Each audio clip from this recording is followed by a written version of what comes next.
तो गाइस आज हम बात करेंगे लुकिसम के चैप्टर नंबर 559 के बारे में। और पिछले चैप्टर में हमने देखा था जब जेक किम इंचियोन में होता है ताकि वो वहाँ के दूसरे किंग को अपने साथ मिला सके, तो वहाँ पे जेक किम की मुलाकात होती है सैमुअल सीओ से, जो कि इंचियोन के दूसरे किंग के पास गीटे किम की तरफ से आ रखा होता है ताकि वो इंचियोन के दूसरे किंग को गीटे किम की साइड में कर सके। लेकिन आज की वीडियो की शुरुआत में जेक और सैमुअल सीओ साथ में बैठे होते हैं और बात करते हुए कहते हैं, आखिर तेरी छाती इतनी ज्यादा बड़ी क्यों होती जा रही है? मुंह बंद कर।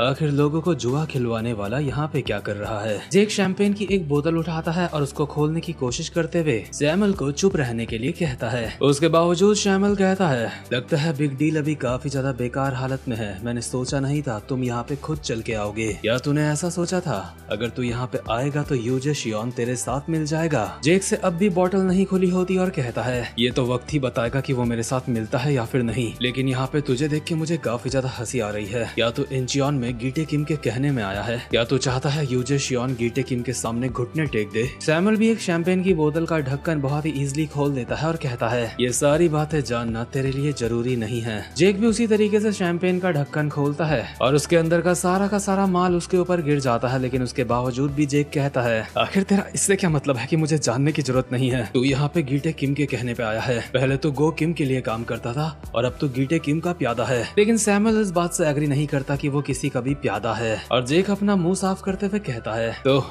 तू किसी के लिए काम नहीं करता क्या? तूने इसलिए वर्कर्स को छोड़ा था? अच्छा ये तो बता, आखिर तू राजा बनेगा कब, जो तू हमेशा बोलता रहता है? सैमुअल अपने ग्लास में अल्कोहल डालता है और उसको देखते हुए एक ख्यालों में खो जाता है, जो कि एक पास्ट का सीन होता है जहाँ पे गो किम सैमुअल को कहता है, क्या तू इंचियोन जा रहा है? या तू ऐसा इसलिए कर रहा है क्योंकि गीटे किम के लोगों ने तुझे ऐसा करने के लिए कहा है? लेकिन तुझे जो भी कहा गया है तू उनकी बातों को इग्नोर कर सकता है। लेकिन सैमुअल जो भी शीशे में देख रहा होता है उसको देख के लग नहीं रहा होता कि वो गीटे किम के लोगों की बातों को इग्नोर करेगा। इसलिए गो अपना गेम कंट्रोलर सीधा फेंक के मारता है सैमुअल के ऊपर। हालांकि सैमुअल ने उसको एक हाथ से कैच कर लिया होता है और गो उसके ऊपर चिल्ला के कहता है, तू हरामजादे, क्या तू गीटे किम को इम्प्रेस करने की सोच रहा है? गो किम, मेरे पास ऐसी कोई भी वजह नहीं है जिससे मैं उसके इशारों पे नाचूं, लेकिन सिर्फ तब तक जब तक मैं उसको इस्तेमाल नहीं करना चाहता। इसलिए चिंता मत करो, मैं कभी भी किसी के नीचे नहीं आऊंगा। अभी हम वापस से प्रेजेंट मोमेंट में पहुंच चुके होते हैं जहां पे सैमुअल जेक को कहता है, जेक तू कुछ नहीं जानता, तू सच में कुछ भी नहीं जानता है। जेक अब भी अपना मुंह साफ कर रहा होता है और कहता है, अब ऐसे मत बोल, मुझे पता मैं क्या नहीं जानता, हम लोग दोस्त हैं। लेकिन सैमुअल उसको जवाब देता है, हम लोग कभी भी दोस्त नहीं थे बेटे। जेक फिर भी उससे पूछने की कोशिश कर रहा होता है आखिर वो क्या नहीं जानता, लेकिन सैमुअल उसको साफ साफ बोल देता है, दफा हो जा। और ये सब कुछ देखते हुए जेक अपने मन में बोल रहा होता है, मैं नहीं बता सकता आखिर इसके दिमाग में चल क्या रहा है, लेकिन कुछ तो बहुत ज्यादा अजीब है। मुझे ऐसा क्यों महसूस हो रहा है जैसे मैं कुछ बहुत जरूरी भूल रहा हूँ। असल में जेक जिसको भूल रहा होता है वो होता है लाइन मैन, क्योंकि जेक जिस कार पे बैठा होता है वो कार निकल पड़ी होती है और लाइन मैन कुत्तों की तरह गाली देता हुआ उसके पीछे भाग रहा होता है। इसके बाद सीन शिफ्ट होता है और हम देखते हैं एक बहुत ही ज्यादा मस्त होटल का सीन, जहाँ पे यूजे शियोन यानी कि इंचियोन का हाफ एज्ड किंग लेके आया होता है सैमुअल और जेक को, और इन लोगों के सामने इन लोगों को बहुत ही बढ़िया बढ़िया खाना ऑफर करता है। लेकिन जेक अब भी एक बोतल खोलने की कोशिश कर रहा होता है और यूजे शियोन इन दोनों को कहता है, प्लीज खाना खा लो, ये इंचियोन की मेरी सबसे फेवरेट जगह है। पहले सब खाना खा लो, उसके बाद हम मेरे रेजिडेंस में चलेंगे। ठीक है, तो मैं एक बार फिर से अपना इंट्रोडक्शन देता हूँ। जैसा कि मैंने पहले कहा था, मैं हूँ यूजे शियोन और मैं डार्क सोसाइटी का दूसरा बॉस हूँ। सैमुअल इसका जवाब देते हुए कहता है, डार्क सोसाइटी के बॉस, तुम्हें खुद को इतना ज्यादा मामूली दिखाने की जरूरत नहीं है। हमें पहले से पता है तुम कितने ज्यादा महान हो। क्या तुम मेरी बात कर रहे हो? मुझे अच्छी तरीके से पता है तुम्हारे अंडर में 1000 से भी ज्यादा एलीट फाइटर्स काम करते हैं और काफी सारे ऐसे खास लोग भी हैं जो उन लोगों को मैनेज करते हैं। इंचियोन की इंटरनल वॉर जो प्री जनरेशन के बाद हुई थी और वो दो किंग्स जो उस समय साथ में लड़े थे एक दूसरे से, तुम उनमें से फर्स्ट बॉस के सक्सेसर हो, जो कि भले ही अभी इंचियोन की फ्रंट लाइन में खड़ा नहीं है क्योंकि तुम इंचियोन का खुद को आधा किंग बताते हो, लेकिन इंचियोन का सिर्फ एक ही असली किंग है और हम सबको पता है वो हो तुम। ये सारी बातें सुन के जेक अपने मन में बोल रहा होता है, क्या इसके अंडर में 1000 से भी ज्यादा एलीट फाइटर्स काम करते हैं और काफी सारे खास लोग भी। ये तो बिल्कुल वही जानकारी है जो ल्यूहा लिम ने मुझे दी थी और उसके मुताबिक यूजे शियोन जैक्योन ना से ज्यादा ताकतवर है। इसलिए अगर हमें किसी के साथ अलायंस बनानी है तो वो यूजे शियोन होना चाहिए, ना कि जैक्योन ना। मुझे नहीं पता कि कीटे किम अपने साथ और कितने लोगों को मिलाने वाला है, लेकिन मुझे उसे और उसके लोगों को रोकने के लिए और ज्यादा लोगों की जरूरत पड़ेगी। इसलिए हमें यूजे शियोन चाहिए, ना कि जैक्योन ना। ये सारी बात सोचने के बाद जेक अपना हाथ टेबल में पटकता है और उठते हुए यूजे शियोन से कहता है, यूजे शियोन, मैं सीधा मुद्दे की बात करता हूँ। वो बात यह है कि मैं तुम्हारे साथ एक अलायंस बनाना चाहता हूँ। लेकिन यूजे शियोन जेक से पूछता है कि आखिर तू गीटे किम के साथ फाइट करना क्यों चाहता है। जेक जवाब देता है, ताकि मैं उन्हें बचा सकूं जो मेरे लिए प्यारे हैं, यानी कि उन लोगों को बचा सकूं जो अंडरवर्ल्ड में है और मेरे काफी ज्यादा करीब हैं। और गीटे किम उन लोगों के लिए खतरा बन सकता है। लेकिन अभी गीटे किम के कंपैरिजन में जेक के साथ काफी ज्यादा कम लोग होते हैं, इसलिए जेक को अब भी डर है कि उसके साथ वाले लोग मारे जा सकते हैं। इसीलिए जेक यूजे शियोन को कहता है, प्लीज यूजे शियोन, अपनी ताकत से मेरी मदद करो ताकि हर कोई उसको बचा पाए जो उसके लिए प्यारा है। यूजे जेक की बात सुन के कहता है, लेकिन मुझे तुम्हारा ये ऑफर बिल्कुल भी पसंद नहीं आया। सैमुअल भी अपनी जगह से उठते हुए कहता है, मेरा ये दोस्त हमेशा ऐसी ही बड़ी बड़ी बातें करता रहता है। यूजे शियोन, मुझे अच्छी तरीके से पता है तुम्हें इसकी बातें पसंद नहीं आएंगी, क्योंकि तुम्हें इन फालतू चीजों की जगह पे असली नतीजे चाहिए। लेकिन मेरा ये दोस्त बोल रहा है ये अलायंस तुम्हारे साथ इसलिए बनाना चाहता है ताकि ये लोगों की रक्षा कर सके। लेकिन ऐसी बातों पे तो सिर्फ छोटी सोच के लोग ही आ सकते हैं। गीटे किम जल्द ही अंडरवर्ल्ड का किंग बन जाएगा। ये बात तुम्हें भी अच्छी तरीके से पता है।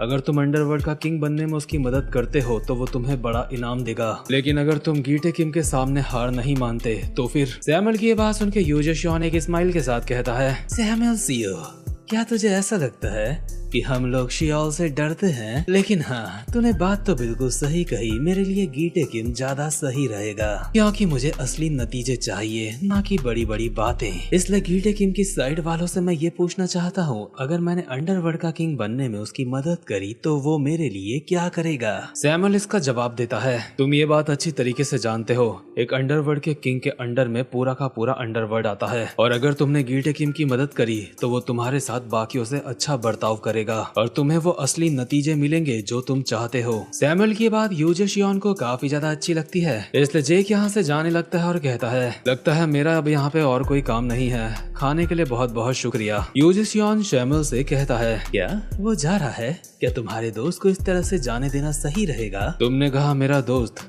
ये सच में काफी ज्यादा अच्छा मजाक है। इसके अगले सीन में जेक लाइनमैन के पास पहुंच जाता है जो कुछ खाना खा रहा होता है, और जेक उससे पूछता है क्या ये बढ़िया हो रहा है? लेकिन लाइनमैन इसका जवाब नहीं देता और पूछता है, आखिर तुम्हारी बातचीत कैसे रही? जेक लाइनमैन को बताता है बात नहीं बनी, उसको मेरी बातें काफी ज्यादा बेकार लगी और अब यूजे शियोन हमारे साथ नहीं बल्कि गीटे किम के साथ मिल सकता है। लाइनमैन कहता है, क्या वो अपनों को नहीं बचाना चाहता? क्या उसका कोई भी प्यारा इंसान नहीं है? इसलिए ऐसी बंद आंखों वाले लोगों पे मुझे यकीन नहीं होता है। तो फिर अब हम क्या करें? क्या हमें जैक्योन को पूछना चाहिए हमारे साथ काम करने के लिए? नहीं, अगर हम ऐसा करेंगे तो सबको लगेगा हम बहुत ज्यादा बेकार सिचुएशन में हैं। हाँ, लेकिन हम तो हमेशा ही बेकार सिचुएशन में रहते हैं ना। ये दोनों अभी बात कर ही रहे होते हैं, इतने में यहाँ पे एक बंदा आता है जो कि जेक को कहता है, तुम ही जेक किम हो, है ना? जेक इससे पूछता है तू कौन है, लेकिन ये इस बात का जवाब नहीं देता और जेक को कहता है, मेरे साथ चल, कोई तुझसे मिलना चाहता है। और ये जो बंदा होता है ये डार्क सोसाइटी के नंबर 3 का बंदा होता है, जिसका नाम है जावुन रियो। ये बंदा जेक को यहीं के फर्स्ट फ्लोर में लेके आता है, यानी कि इस होटल के, और कहता है आगे जा, वहाँ पे तेरा कोई इंतजार कर रहा है। जेक को समझ नहीं आता कि आखिर यहाँ पे उसका इंतजार कौन कर सकता है, बट अंदर जाते ही वो एक बार फिर से देखता है यूजे शियोन को। जेक ये देख के हैरान हो जाता है और कहता है कि तू तो सैमुअल सीओ के साथ मिल रहा था, तो तूने मुझे यहाँ पे क्यों बुलाया है? यूजे इसका जवाब देते हुए कहता है, सैमुअल सीओ यहाँ से पहले ही जा चुका है और मैं बस तुझसे थोड़ी देर और ज्यादा बात करना चाहता था। क्या मुझसे?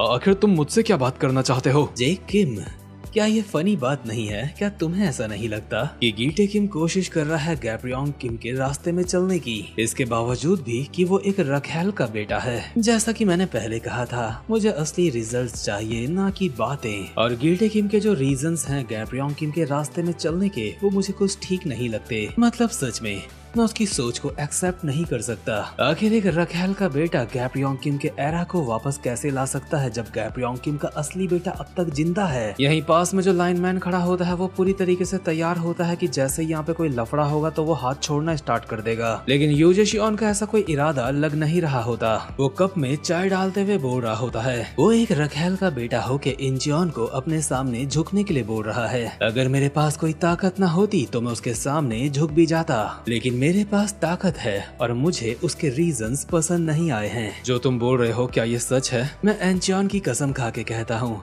मुझे गैप्योंग की फिस्ट गैंग पसंद थी और उसकी वजह ये है मैंने सुना था वहाँ पे सब लोग बराबर हुआ करते थे। इसलिए जेक किम, मैं तुझे अपनी ताकत देने के लिए तैयार हूँ। जैसे गैप्योंग के पास एलाइट था वैसे ही जेक किम का एलाइट मैं बनूंगा। क्या तुम मुझे अपनी ताकत देने के लिए तैयार हो? सही समझे, लेकिन इस वक्त नहीं।